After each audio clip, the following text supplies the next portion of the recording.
ఒక్క ఓటమితోనే రాజకీయ పార్టీలు చాపజుట్టేస్తున్నాయి, కాలగర్భంలో కలిసిపోతున్నాయి. కానీ గెలిచినా ఓడినా ఎప్పుడూ సగర్వంగా ఎగిరే జెండా మన పసుపు జెండా. 44 ఏళ్లలో అనేక సంక్షోభాలు, సవాళ్లను చూశాం.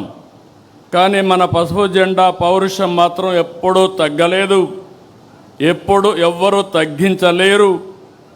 తెలుగుదేశం పార్టీ కార్యకర్తలు ఎప్పుడూ మీసం మెలేసే నిలబడతాడు తప్ప ఎవ్వడికి భయపడడు, తల వంచడు. 4 దశాబ్దాల మన ప్రస్థానం అద్భుతంగా సాగింది. తెలుగుదేశం పార్టీ శాశ్వతం. తెలుగు జాతి ఉన్నంత వరకు తెలుగు వారి గుండెల్లో ఉండేది ఏకైక తెలుగుదేశం పార్టీ. దాన్ని ఎవరు ఏమీ చేయలేరు. ఇది సాగాలంటే మనం మరింత బలోపేతం కావాలి.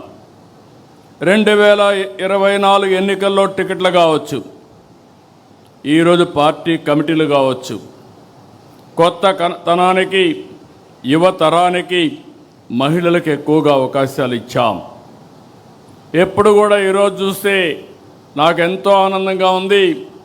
ఈ మీటింగ్లో మొట్టమొదటిసారిగా మహిళలకు సముచితమైన స్థానం ఇచ్చాం. రాబోయే రోజుల్లో ఇంకా ఎక్కువ స్థానం ఇస్తాం.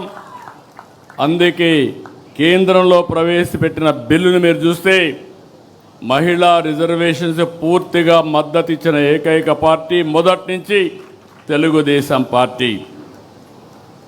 యువతకు, చదువుకున్న వారికి కేంద్రంలో పదవులు ఇచ్చాం, మంత్రులు చేసుకున్నాం. రాష్ట్రంలో కొత్తగా వచ్చిన వారు చాలామంది మంత్రులయ్యారు. చదువుకున్న వాళ్ళందరికీ మంత్రి పదవులు ఇచ్చి ప్రోత్సహించాం.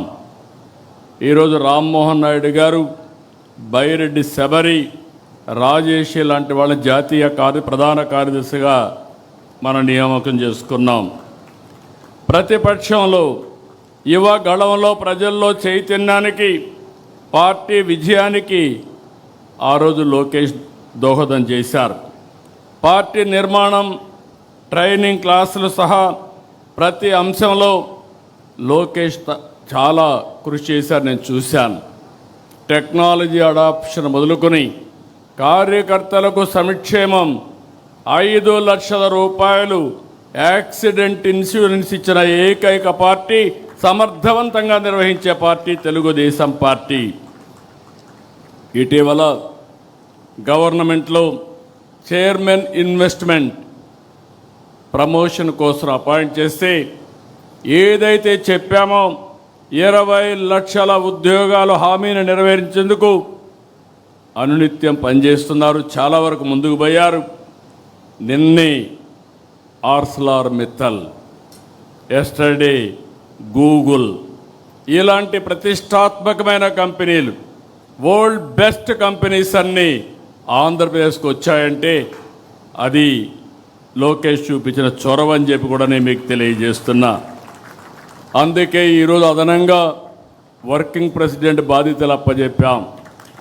కానీ బాధ్యతలు అప్పచెప్పినప్పుడు నేను ఒకటే చెప్తున్నా మీ అందరికీ, నేను బ్లైండ్గా ఎవరికి బాధ్యతలు అప్పచెప్పను.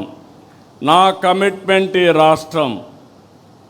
48 సంవత్సరాలుగా రాజకీయాల్లో ఉన్నా.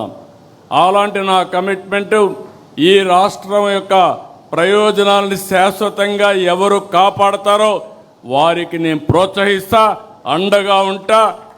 అదే రాబోయే రోజుల్లో ఈ రాష్ట్రంలో మనం ఇచ్చే ఒక లెగసీ అని చెప్పి కూడా నేను మీకు తెలియజేస్తున్నా.